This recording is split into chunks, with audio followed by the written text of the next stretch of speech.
Hi guys. So I have an alter ego. She's ever so sweet, and she insists on that everything here is brilliant, and everything in nature shows you that everything gives to one another, and we should all be giving to one another freely, to solve our problems.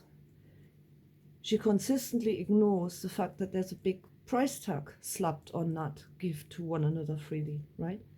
In the human world, it's of course, the the pieces of paper that we slay one another for, the constant rat race to pay to be alive. You sinner, how dare you be alive? You are pay for being alive, pay for your sins, pay. And we sit at the top and we print it all for nothing, for free, and we suck all your energy out from under your feet. So that's the human world. That's fantastic. It's brilliant. Hey, we're doing fine. We're just we're the pinnacle of creation, right? Then she completely neglects the fact that in nature, everything here only births life through death, right? It's a hell rhyme. It really is a hell rhyme.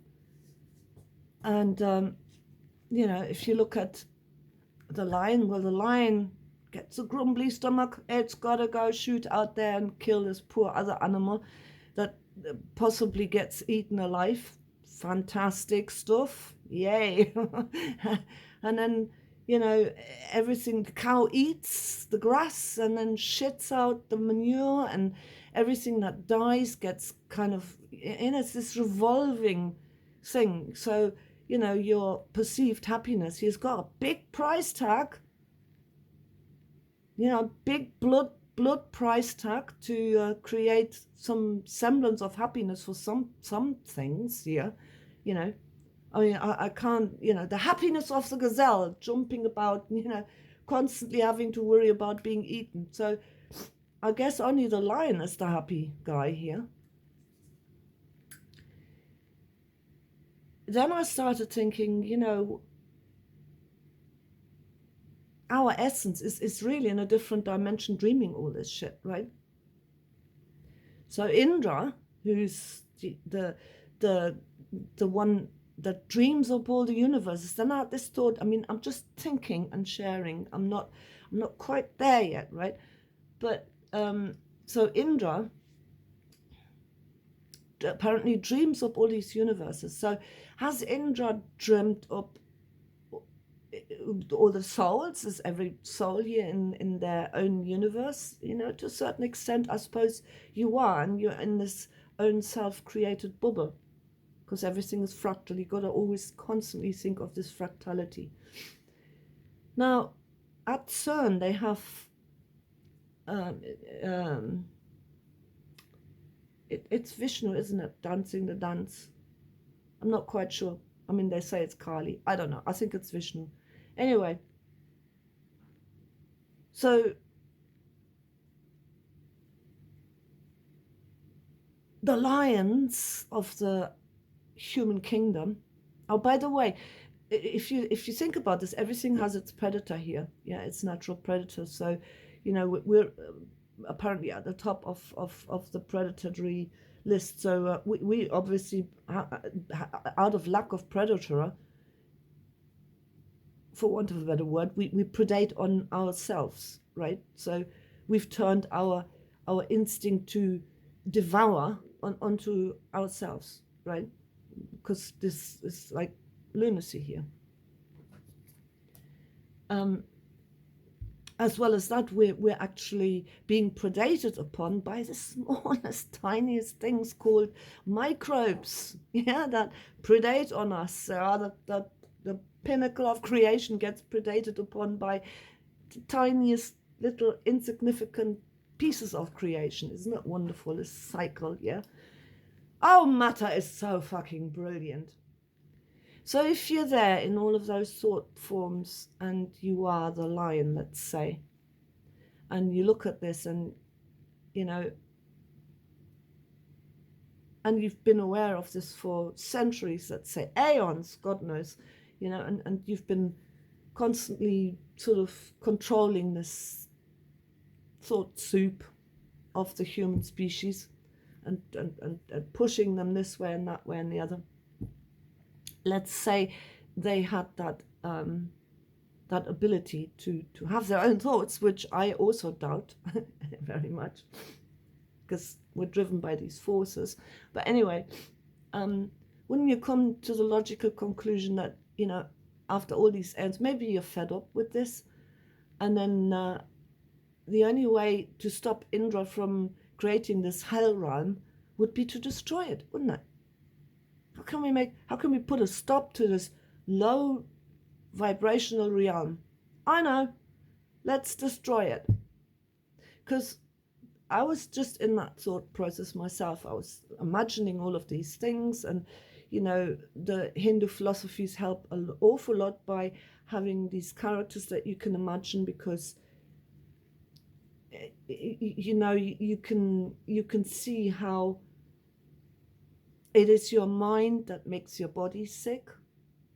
So there's this split between body, mind, and soul already in us. So being that we're a fractal of the whole, that whole has, that same split, which is why we're constantly being shown triune godheads, the triune goddess, the triune god, and constantly the three.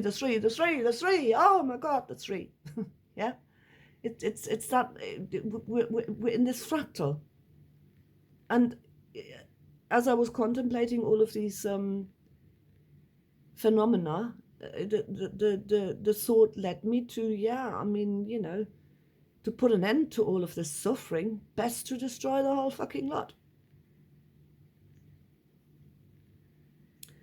And us lot who are sitting here suffering, we're constantly thinking of, we need to raise the vibration of this place, bring it a step higher, because somewhere deep inside, we already know that there is this other layer above the earth. And yes, we are trying to raise it, because I showed you, the 7 realms above, the 7 realms below, and we're on this, curvature, light and dark, light and dark, light and dark, constantly going into the higher and out and falling back into the lower. And something here holds this constant balance.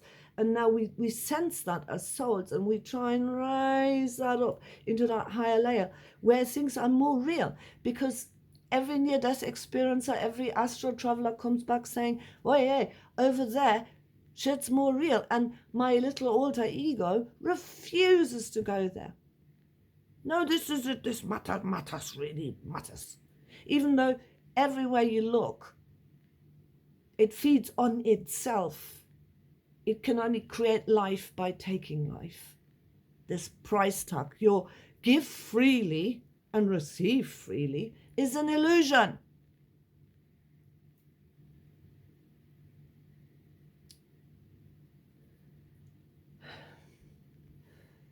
And you constantly refer to nature, alter ego, and it's not there. And lots of people make that mistake. Oh, divine nature.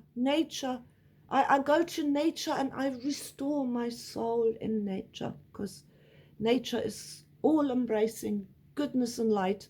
Well, I'm out there, and I have been for almost 30 years, surviving every fucking winter, trying to keep my animals fed, because there ain't no grass here at all. I'm running around with a little bucket every day down the road to try and get a bucket full of grass to feed my chickens that I can't let out because the fox is going to get them. So they're in the pen, and in the pen there's no more food. And all the grass has stopped growing. And you're trudging through these dismal winters, trying to feed these hungry animals. Can't find the hay that you want, and it's just, it's fantastic. It's nature is so peaceful. Oh, I just restore my soul in nature. Sorry, I have to be a bit sort of, It's bullshit. Wake up. Maybe if we all wake up here, you know, we can puff away out of this hell run. It is a hell run. We made it so, no. But maybe if, and that's why also I tell, you know, my higher self, and this is what have you created here? It's this perfect bliss and harmony. Oh, it's just wonderful. Oh, it's great. Nature, fantastic shit. Yeah. No, it's not. By the sweat of your brow, in pain shall you give birth, and then the men go kill what you've just created, because, you know, haven't they got enough to predate upon? You know, and they predate upon all the animals.